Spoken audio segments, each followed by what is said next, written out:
Good morning and welcome to Good Friday. Listen. A thief on a cross croaks at the man hanging next to him.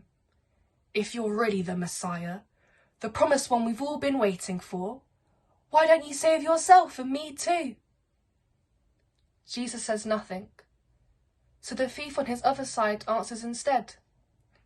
Listen, he says to the first man, show some respect. You and I deserve to be here, but Jesus has done nothing wrong.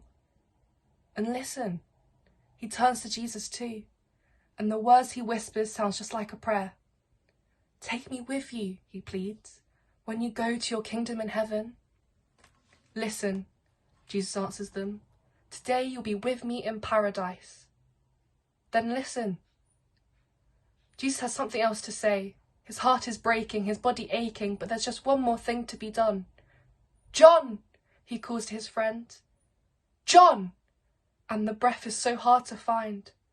Take care of my mother, will you? Treat her as if she is your mother. And mother, he calls, let John be like your son. But listen, there are other voices, the voices of the religious leaders, and they are not nearly so kind. Jesus, they laughed. Jesus, they sneer, and the name sounds just like a curse.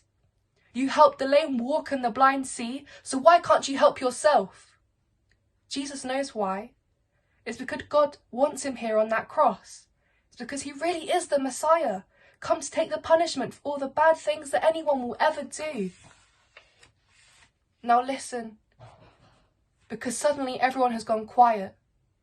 It's midday. It's supposed to be the brightest part of the day, but instead the world has gone dark, dark like night, and it stays that way for 3 whole hours. But listen, Jesus has one last thing to say.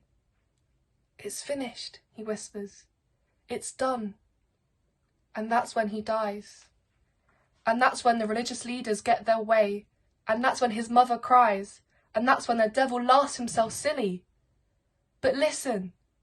The earth rumbles and roars and quakes, and down the hill the temple breaks, its curtain torn in two. Now nobody is laughing. There are 2 soldiers talking. One of them looks at Jesus, and the words he said sounds just like a confession. Surely he was right. Surely he knew what he was talking about. Surely he was the Son of God. Listen.